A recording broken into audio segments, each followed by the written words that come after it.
Hello and welcome back to the UPSC club. आज हम UPSC CSC 2026 के लिए स्ट्रैटेजी डिस्कस करेंगे। आने वाला प्रीलिम्स एग्जाम है, उसके लिए हम ये स्ट्रैटेजी डिस्कस कर रहे हैं। अर्लियर मैंने फर्स्ट पार्ट ऑलरेडी अपलोड कर दिया है, जहां मैंने आपको सिलेबस बताया था और साथ में ये बताया था कि आप इसे कहाँ से पढ़ सकते हैं और आपको कितने टाइम में क्या करना चाहिए। ठीक है, आई होप आपका वो काम फिनिश हो चुका होगा। इनफैक्ट नहीं भी हुआ है, कीप रिवाइजिंग, क्योंकि एग्जाम बहुत पास है और पूरे साल की गई तैयारी एक तरफ होती है और लास्ट में 30 से 40 दिन में पढ़ा गया कंटेंट और तैयारी एक तरफ होती है, क्योंकि लास्ट के 40-30 डेज में जब आप प्रिपेयर करते हो तो आप एकदम एग्जाम मोड में और वहाँ पे आप कोशिश करते हो कि आप अपनी बेस्ट तैयारी करें। ठीक है, तो इसीलिए बिना घबराए, बिना कुछ सोचे आप अपनी तैयारी को कंटिन्यू रखिए। जो भी आपकी स्ट्रैटेजी है आप उसे फॉलो कीजिए, लेकिन जो स्ट्रैटेजी मैं बताने जा रही हूँ वो आपके एग्जाम में थोड़ा इन्हांसमेंट कर सकती है। ठीक है, अगर आपको लगता है कि इम्प्रूवमेंट हो रहा है तो डू इम्प्लीमेंट इट, और इनकेस यू फील कि कोई फायदा नहीं है तो don't try to over impose it, क्योंकि यहाँ पे कोई वो नहीं चल रहा है कि नहीं हमें यही फॉलो करना है वही फॉलो करना है। यहाँ पे सबका अपने यूनिक पैटर्न है तैयारी करने का, की फॉलो करा।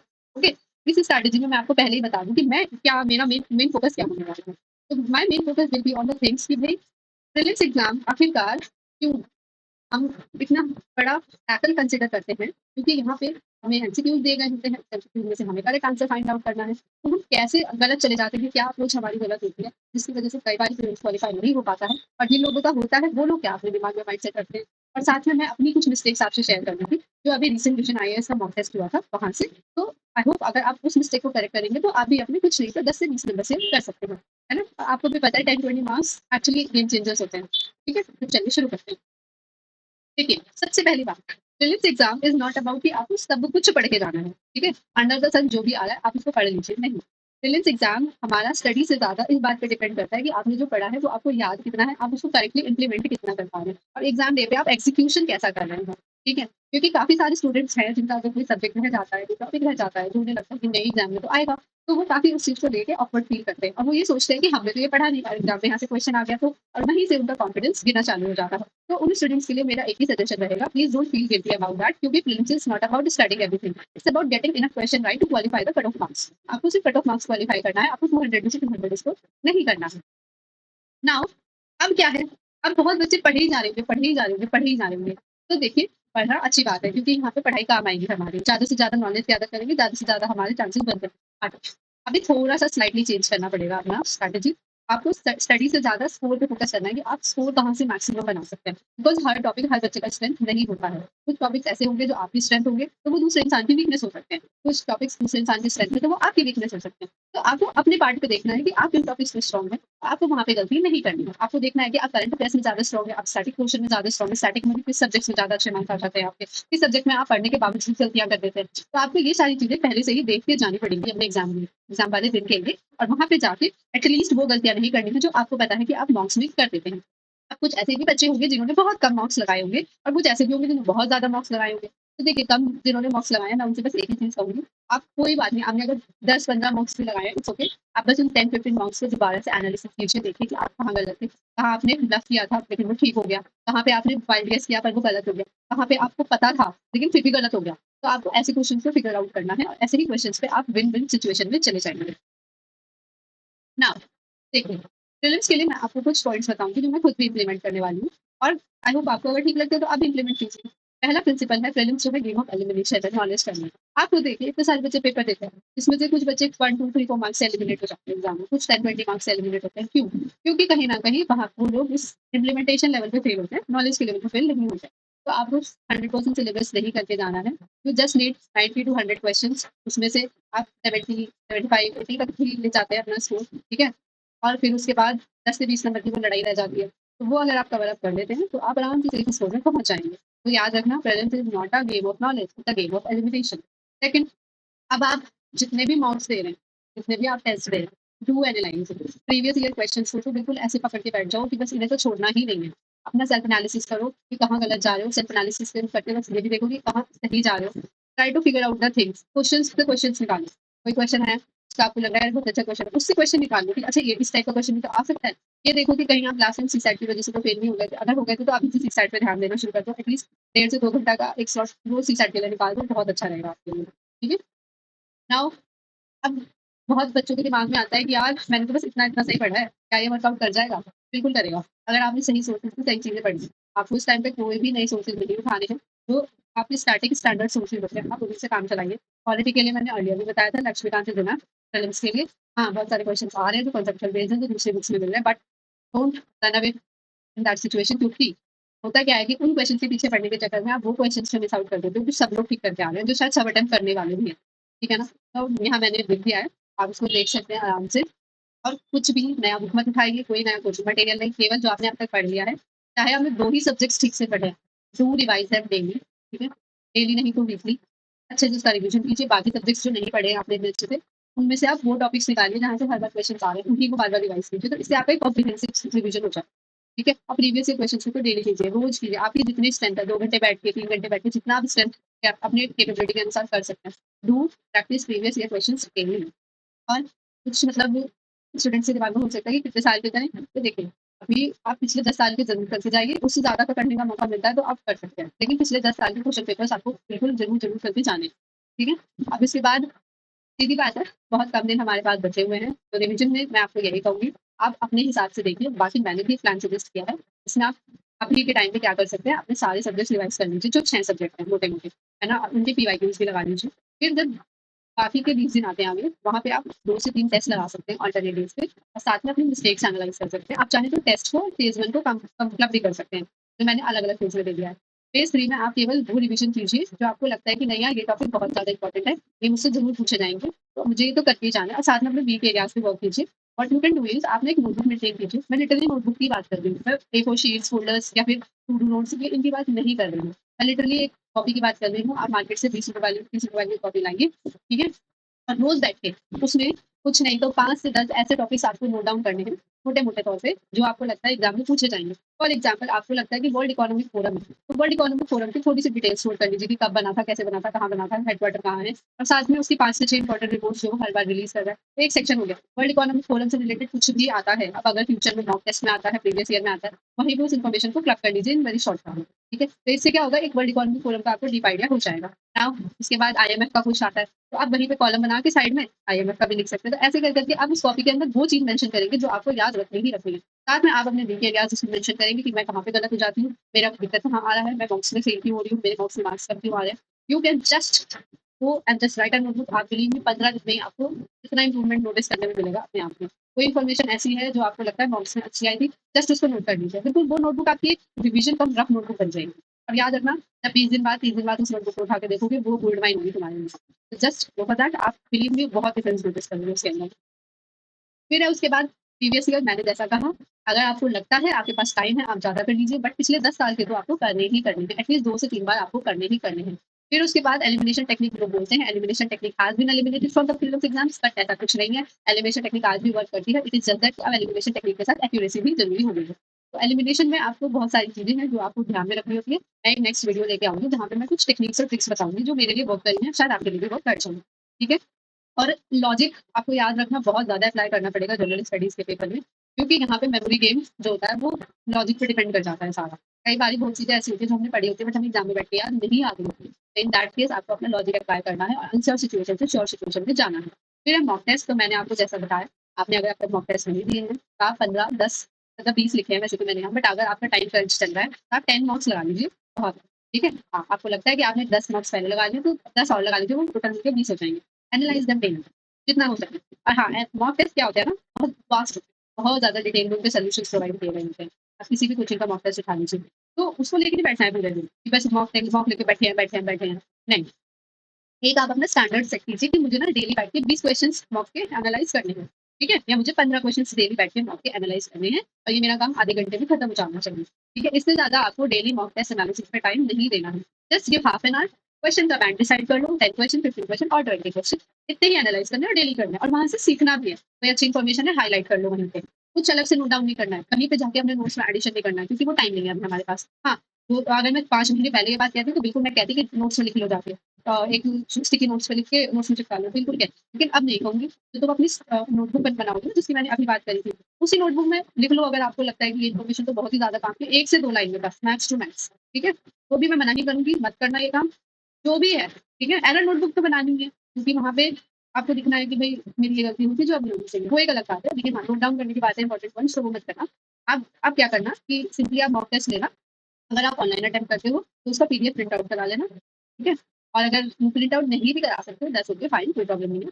आप सिंपली वहाँ अपने मोबाइल में, लैपटॉप में उस पोर्शन को हाइलाइट कर लो और उसके बाद क्या करो कि एक पीपीटी मेंटेन कर लो जहाँ पे उस पोर्शन का पर्टिकुलरली स्क्रीनशॉट लेके या स्निपिंग टूल से उसका पर्टिकुलरली कट आउट लेके पेस्ट करो। एक पीपीटी मेंटेन हो जाएगी जहाँ आपका इन्फॉर्मेशन गैदर हो जाएगा। वो भी नहीं हो पाता है, हाइलाइट करो, वहीं के वहीं उसको छोड़ दो, 4 दिन बाद, 5 दिन बाद आना वापस खोल के देख लेना, ठीक है? बट और ऑफलाइन वाले बच्चे हैं जिनके पास हार्ड कॉपी है टेस्ट की, तो आप क्या करें, वहीं पे हाइलाइट करें, वहीं पे उस पॉइंट को देख लें। अब जो क्वेश्चन्स है ना, क्वेश्चन्स में ट्राई करो मार्क करने की चीज़ों को, ठीक है? और क्वेश्चन बार-बार देखते रहो। तो उससे क्या होगा, बार-बार एनालिसिस होगा, बार-बार वो क्वेश्चन्स देखेंगे, बहुत इन्फॉर्मेशन मिलती है, कहीं न कहीं हेल्प आउट कर जाती है। तो आपको ऐसे एनालिसिस करना है, पूरे दिन लेके बैठना नहीं है मॉक को, एक बार डिसाइड करना है कि आधे घंटे में मुझे 10 क्वेश्चन करने हैं, 15 करने हैं, ठीक है? मॉक टेस्ट आपकी भलाई के लिए होते हैं, आपकी बुराई के लिए नहीं, याद रखना। और फिर उसके बाद कुछ ऐसे ब्लंडर्स हैं जो अवॉइड करने हैं, जैसा मैंने पहले भी बताया, नया मटेरियल नहीं पढ़ना है, सेट को इग्नोर नहीं करना है, मॉक्स को एनालाइज करना है, चाहे 5 मॉक्स दे रहे हो, 10 दे रहे हो, 2 दे रहे हो, 1 दे रहे हो, टू एनालाइज है, बार-बार, बार। ओवर कॉन्फिडेंस से गेस मत करना, अगर ठीक-ठीक लग रहा है कि हाँ, मैं ये गेस कर पा रही हूँ, तो डू दैट, अगर नहीं तो छोड़ दो उस क्वेश्चन को, ठीक है? लास्ट का 10 से 15 दिन मुझे पता है बहुत हेक्टिक जाता है, बहुत एग्ज़ॉस्शन हो जाता है as an aspirant, I can also feel that, but हमें एग्ज़ॉस्ट नहीं होना है। हमें क्या करना है, सिंपली हमें उन चीज़ों पे काम करना है जो हम कर चुके हैं, हमें बस उन्हें रिवाइज़ करना है, अपने नोट्स सेट को वापस से देखना है और पीवाईक्यूज़ को वापस से देखना है। करंट अफेयर्स में हमने जितना कर लिया, ठीक है? करंट अफेयर्स के सोर्सेज़ बहुत लिमिटेड कर दो, इधर-उधर फैलना नहीं है, ये वाला भी करंट अफेयर कर लिया, वो वाला भी कर लिया, नहीं। अगर आप विजन आईएएस का पीटी 365 कर रहे हो, उसी को पकड़ के रखो, इंडियन एक्सप्रेस का कुछ कर रहे हो, उसी को पकड़ के रखो, किसी यूट्यूब चैनल को फॉलो कर रहे हो, उसी को रखो। पर ये तीनों एक साथ नहीं होने चाहिए, एक ही होना चाहिए। याद रखना, करंट अफेयर आप किसी भी सोर्सेज़ से करो, कभी भी आप कंप्लीट कवरेज तो नहीं ले पाओगे। इसलिए 1 या 2 सोर्सेज़ पकड़ो, उसी को बार-बार पढ़ते रहो, आपको बहुत हेल्प हो जाएगा एग्ज़ाम में। जीसैट को बस मत इग्नोर करना, जो बेसिक क्वेश्चंस होते हैं, ठीक है? मैं आपको एक हीट मैप दे दूँगी अपने नेक्स्ट वीडियो में, जहाँ पे मैं ये बता दूँगी कि सीसैट से कहाँ से कौन से 50 क्वेश्चंस आए हैं। अभी के लिए बता दूँ तो नंबर सिस्टम से सबसे ज़्यादा क्वेश्चन आए हुए हैं। उदित गुप्ता सर हैं, उन्होंने प्रीवियस ईयर क्वेश्चन पेपर्स का बहुत अच्छा-सा सीरीज़ करवाया है, आज से 2 साल पहले करवाया हुआ था। आप जाके उनका पीवाईक्यू का सीरीज़ देख सकते हो, ठीक है? वहाँ से आपको बहुत हेल्प मिल जाएगी। फिर है, देखो सीधी-सी बात है, पढ़ाई अपनी जगह होती है, लेकिन आपकी मेंटल स्ट्रेंथ अपनी जगह है। जब आप मेंटली स्ट्रांग होते हो, तभी आप अच्छे से अपनी पढ़ाई को 110% दे पाते हो। कहीं भी थोड़ा-सा भी वीक होते हो मेंटली तो आपको दिक्कत होती है, पैनिक कर जाते हो। Don't do that. अगर आप एक बिलो एवरेज बच्चा भी हो, मैं मानती हूँ अगर आपने इस एग्ज़ाम की तैयारी करने का फैसला लिया है, दैट मीन्स आप स्ट्रॉन्ग माइंडसेट के इंसान तो हो। इट इज़ जस्ट दैट कि आप पैनिक मत करो, आपने जितनी पढ़ाई करी है, उसी को अपनी इम्प्लीमेंट करो, देखना बहुत अच्छा स्कोर करोगे अगर आपने अच्छा एग्ज़ीक्यूशन करा, ठीक है? पढ़ाई कितनी भी कर लो, एग्ज़ीक्यूशन अच्छा नहीं है तो सब वेस्ट होगा। नाउ अभी कंसिस्टेंसी से पढ़ाई करो, इधर-उधर की सोशल मीडिया स्क्रॉलिंग मत करो, मोटिवेशन वीडियो, अलग-अलग स्ट्रैटेजी वीडियो, ठीक है? ये वाली भी देखी आगे जाके 5-6 और देखी, नहीं। किसी की भी देखो, 1 से 2 वीडियोज़ देखो, उससे सीखो और बंद कर दो फिर। फिर अपनी पढ़ाई पे फोकस करो, ठीक है ना? नाउ लास्ट के 7 डेज़ में आपको क्या करना है, केवल और केवल अपने नोट्स रिवाइज़ करने हैं, जो आप बनाए हुए होंगे ना, चाहे वो बल्की है, हल्के हैं, डज़न्ट मैटर, आप उसको रिवाइज़ कीजिए। आप उसमें से इम्पोर्टेंट चीज़ें निकालिए, मैं आपको अगले वीडियो में कुछ इम्पोर्टेंट टॉपिक्स की लिस्ट दे दूँगी, जहाँ से most of the time question पूछे जाते हैं और आप इस बार के प्रीलिम्स में भी 20-25 क्वेश्चंस वहाँ से एक्सपेक्ट कर सकते हैं। और याद रखना 20-25 क्वेश्चन की लीड लेना अपने आप में बहुत बड़ी बात है इस एग्ज़ाम के अंदर। मैं आपको 50-60 क्वेश्चंस 50-60 टॉपिक्स का ही वो दूँगी, जिसमें से आप एटलीस्ट 15-20-25 क्वेश्चन मतलब नियर टू दैट एक्सपेक्ट कर सकते हो। ठीक है, मैं ये नहीं कह रही वो 60 क्वेश्चन 60 टॉपिक से आपका सब आ जाएगा, बिल्कुल भी नहीं। तो 60 वो टॉपिक्स है जो बार-बार पूछे गए हैं। अपार्ट फ्रॉम दैट अगर आपको लगता है कि ये टॉपिक मैम ने तो इंक्लूड नहीं किया है, आप इंक्लूड करिए, उसमें पढ़िए और शेयर भी कीजिए कमेंट सेक्शन में कि मैम उस सब्जेक्ट से ये टॉपिक भी तो आ सकता है, ताकि और बच्चों को भी हेल्प मिल जाए। एंड फिर उसके बाद याद रखना प्रीलिम्स जो होता है, आपका एक्सपीरियंस पे बेस्ड होता है थोड़ा-सा, है ना? बहुत लोग ऐसे होते हैं 4 बार क्लियर नहीं कर पाए, 5वीं बार क्लियर किया, पूरा एग्ज़ाम ही क्लियर कर लिया, ठीक है ना? तो just try to focus on the things कि आपने कहाँ गलती करी थी। आप इस बार पैनिक तो नहीं करोगे, एग्ज़ाम हॉल में बैठ के आपकी स्थिति क्या होती है? अब अंदर से अपने आप को डाउट तो नहीं करने लगते हो वहाँ बैठ के। तो don't just focus on studies only, mental strength पे भी ध्यान देना है। और याद रखना this attempt can be your best attempt if you will try to focus on yourself because you know yourself better. और अगर आप जितना खुद को जानोगे, उतना ही आप इस एग्ज़ाम को क्लियर करने के करीब पहुँच जाओगे। नाउ मैंने जैसे आपसे स्टार्टिंग में डिस्कस किया था कि मैं आपसे कुछ मिस्टेक शेयर करूँगी अपनी, तो ये पहली मिस्टेक है मेरी। मेरे साथ क्या हुआ था इस क्वेश्चन के अंदर, मैंने इस क्वेश्चन को बिल्कुल ठीक इंटरप्रेट किया था कि इंडिया वर्ल्ड लार्जेस्ट प्रोड्यूसर है कोकोनट का। लेकिन है ना? ये और मुझे लगा कि 100 मिलियन फार्मर्स हो सकते हैं क्योंकि इतनी बड़ी कंट्री है कहानी, है ना? It could be possible but यही नंबर गलत था कि अराउंड 10 मिलियन होता है, ठीक है? 30 मिलियन फार्मर्स होते हैं, 10 मिलियन इंडिविजुअल्स का ये डाटा है कुछ, मतलब करेक्ट इनकरेक्ट था ये डाटा, फिर मैं यही फँस गई, ठीक है? ये सोच के कि नहीं यार हमारी इतनी बड़ी कंट्री है, तो ये पॉसिबल है कि 100 मिलियन फार्मर्स डिपेंड कर दो बट ऐसा नहीं है। नंबर्स बहुत बार गलत दिए जाते हैं, कई बार सही भी दिए जा रहे हैं आजकल, है ना? यहाँ भी फँस सकते हो। तो आप बैठ के थोड़ा-सा लॉजिकली कैलकुलेट करना, फिर मार्क करना। और ये मुझे पता था कि केरला तो नहीं है, तो ये आपकी यही फैक्चुअल इन्फॉर्मेशन है, ये आपको जाननी पड़ेगी। जैसे जो भी ड्रॉप्स वगैरह न्यूज़ में रही है, try to just learn about कि उनके टॉप 3 प्रोड्यूसर्स कौन है इंडिया के अंदर, टॉप 3 रिजर्व्स कहाँ पे हैं, और साथ में आप ये भी देखो कि टॉप 3 वर्ल्ड में प्रोड्यूसर कौन है, प्रोडक्शन और रिजर्व्स कैसे चल रहे हैं। इतना आप कर लोगे तो आपका बहुत सारा मार्क्स सेव हो जाएगा। क्योंकि लास्ट टाइम मुझे याद है टर्मरिक पे क्वेश्चन आया था, क्योंकि प्रेस इन्फॉर्मेशन ब्यूरो में टर्मरिक को लेकर एक आर्टिकल था और साथ में टर्मरिक बोर्ड भी सेटअप हुआ था। और इस बार कोकोनट से रिलेटेड एमएसपी इंट्रोड्यूस करने की बात करी गई इस साल के बजट में, और साथ में स्कीम्स भी लॉन्च कर दी गई। तो इसलिए कोकोनट में हाईली चांस है कि क्वेश्चन आ जाए। फिर उसके बाद है कि एमएसपी सपोर्ट, तो किसी ने अगर एमएसपी को जनरली भी पढ़ा होगा तो उसे पता होगा कोपरा को सपोर्ट मिलता है। तो ये मैंने ठीक किया था, बस मेरी गड़बड़ 100 मिलियन फार्मर्स का रुपीस। तो यूपीएससी कई बार ट्रैप करता है आपको, क्योंकि ये लगता है कि नहीं ये तो हमारी गर्दी इतनी बढ़िया हो सकती है। तो कैसे अवॉइड करना है, बहुत ही ज़्यादा स्पेसिफिक नंबर दिया हुआ है ना, तो बहुत चांसेस है कि वो गलत। ठीक है, और अगर आप डाउटफुल हैं तो मार्क करिए उसको गलत नंबर पे, अंटिल एंड अनलेस आप बहुत श्योर नहीं है कि नहीं यही डेटा होगा, गलत मार्क कर दो। ठीक है ना, इस केस में आपके चांसेस है कि नंबर सेम हो जाए। नाउ नेक्स्ट है, तो ये वाला क्वेश्चन था, लिक्विडिटी ट्रैप से रिलेटेड क्वेश्चन था। वैसे गवर्नर का काम होता है वाला होता है, लेकिन जब लिक्विडिटी ट्रैप की सिचुएशन आती है तो वो बिल्कुल पलट जाता है सारा चीज। लेकिन यहाँ पे मैंने कहा नहीं, ये आपने फर्स्ट स्टेटमेंट देखा, OMO to buy securities become high effective in stimulating investment, the demand for money becomes perfectly elastic with respect to interest rate. तो ये जो हाईली इफेक्टिव वाली सिचुएशन थी ना, इसको मैं वहाँ पे जवाब नहीं कर पाई और मैंने इसको सही मान सकते आगे को गलत, बिना ये रियलाइज करे कि आगे भी देखना चाहिए क्वेश्चन। तो ये जब भी है ना, ऑलवेज, हाईली इफेक्टिव, गारंटेड, इस टाइप के जो बड़े बड़े वर्ड्स हैं, यहाँ पे आपको लीड लेनी है, आपको तुरंत अलर्ट हो जाना है कि नहीं गलत हो सकता है। नाउ गोल्डन रूल है डेटा क्वेश्चन के लिए। ये वाला क्वेश्चन मेरे से गलत हुआ था, क्योंकि मुझे लगा कि हमारा कंट्री बहुत अच्छा कर रहा है एक्सपोर्ट्स वगैरह में, तो एग्रीकल्चर में आई एम वेरी श्योर गलत कर रहा होगा, बट ऐसा नहीं है। अगर एक भी साल अच्छा परफॉर्म नहीं करता है तो मतलब वो गलत होगा स्टेटमेंट। तो ये दोनों ही स्टेटमेंट गलत है। तो कभी भी वर्ड्स जैसे always, only, every year, consistently, continuously, never, इस टाइप के वर्ड्स आए ना, तो इनका कोई प्रूफ होना चाहिए आपके पास, क्योंकि आप माने, अदरवाइज आप क्या करें, इसको फॉल्स मार्क स्टेटमेंट। ठीक है ना, फिर एक क्रोनोलॉजी बेस्ड क्वेश्चन, कहाँ पे मेरी कहाँ गलती हुई थी। तो मुझे ये सारी इन्फॉर्मेशन थी कि कौन सी इन्वेजन कब हुई थी। इट इज जस्ट दैट कि मैंने फ्रेंच ईस्ट इंडिया कंपनी और डच ईस्ट इंडिया कंपनी में कंफ्यूज कर दिया था। तो बहुत हाईली चांसेस है कि आप पढ़ी हुई चीजें कंफ्यूज कर जाओ। तो आपको वो नहीं करना है, एटलीस्ट मोटी मोटी चीजों को तो आप क्लियर से याद रखो, ताकि आपके ये क्वेश्चन बच सके वहाँ पे। ठीक है, तो क्रोनोलॉजी बेस्ड क्वेश्चन से जरूर करके जाना, बेसिकली क्रोनोलॉजी लर्न करके जाना, मैं तो यही कहूँगी। ठीक है ना, और उसके बाद इन क्वेश्चंस को करने का एक तरीका बस यही है, सबसे पहले अर्लीस्ट वाला ढूंढ लो, फिर सबसे लेटेस्ट वाला ढूंढ लो, और फिर बीच के दो ढूंढ लो, तो आपके ज़्यादा क्वेश्चन सही होने के चांसेस। ठीक है, तो बस अभी फिलहाल इतना ही। और आई होप कि आपको जो भी मैंने बताया आपको अच्छे से समझ में आया होगा, आप इसको इम्प्लीमेंट नहीं करेंगे, आपको कोई भी फायदा हो। ठीक है, और भी बच्चों से शेयर करना ताकि सबकी हेल्प हो जाए एग्जाम में। नेक्स्ट पार्ट में मैं आपसे शेयर करूंगी और भी मिस्टेक्स और भी ट्रिक्स जो आप कर सकते हैं, जिससे आपका स्कोर भी हो सकता है। और साथ में मैं आपसे इंपॉर्टेंट टॉपिक्स शेयर करूंगी जीएस के हिसाब से। ठीक है, और भी आपको लगता है कि नहीं इस चीज़ पे भी वीडियो आना चाहिए, तो कॉमेंट में लो, मैं ट्राई करूँगी कि वो वीडियो में लेके आऊँ। मिस्टेक्स की वीडियो तो मैं जरूर लाती रहूँगी, जो मिस्टेक्स मेरे से होती है कि वो आपसे ना हो। ठीक है, तो इसको अच्छे से अपनी पढ़ाई करो, जितना पढ़ लिया है उसी को रिवाइज करो, मत कंपेयर करो किसी से अपने आप को कि उसने तो इतना पढ़ लिया, उसने उतना पढ़ लिया, डोंट डू दैट। तो जितना आपने पढ़ लिया उतना ठीक पढ़ लिया। एग्जाम रेलिवेंट अपनी अप्रोच रखो, सब कुछ पढ़ने के चक्कर में वो मत छोड़ो जो एग्जाम में हर बार पूछा जा रहा है। ट्राई टू स्टिक योरसेल्फ, मैं आपको बहुत ज़्यादा कंजस्टेड कर लो सिचुएशन में कि नहीं 50 टॉपिक ये वाले हैं तो इतने तो पढ़ने हैं। ये मेरे नोट्स से आता है, अच्छे से पढ़ के ही जाऊँगी। वो ब्लाइंडर्स लगा लो, जैसे हॉर्स को ब्लाइंडर्स लगाते हैं ना, जिससे ना उधर दिखता है ना उधर, लाइक दैट।